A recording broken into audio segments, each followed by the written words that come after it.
Le projet Sawabi piétine depuis une dizaine d'années, malgré la volonté du chef de l'État à le voir se matérialiser.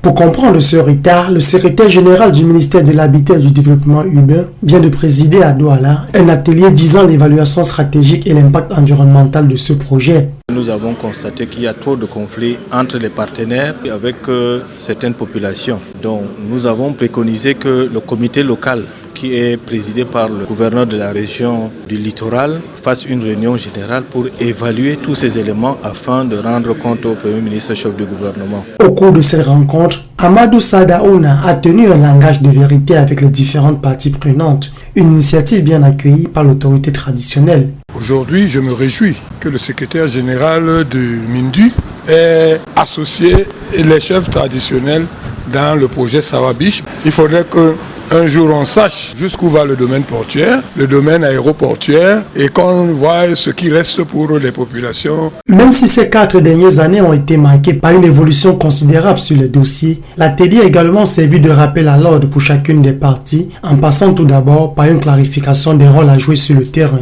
Nous avons donné au moins 3 semaines pour cette évaluation, pour que la feuille de route soit claire. Il y a les ADC qui ne se sont pas prononcés jusqu'à présent, le port autonome de Douala qui a déjà fait un travail de sécurisation de leur zone. Il y a aussi la communauté urbaine qui va prendre des actions pour empêcher l'hémorragie dans cette zone parce qu'il y a des constructions qui s'érigent de nuit. En attendant, quelques mesures conservatoires sont retenues et intègrent toutes les parties prenantes. Si les autorités prennent en considération les revendications des chefs, des populations, je crois que peut-être cette fois-ci, ce projet peut avoir lieu. En rappel, le projet Sawabi est inscrit dans la feuille de route du gouvernement pour l'exercice 2019, mais avant, il faudra bien trancher entre le domaine public de l'État et celui susceptible d'être occupé par les populations.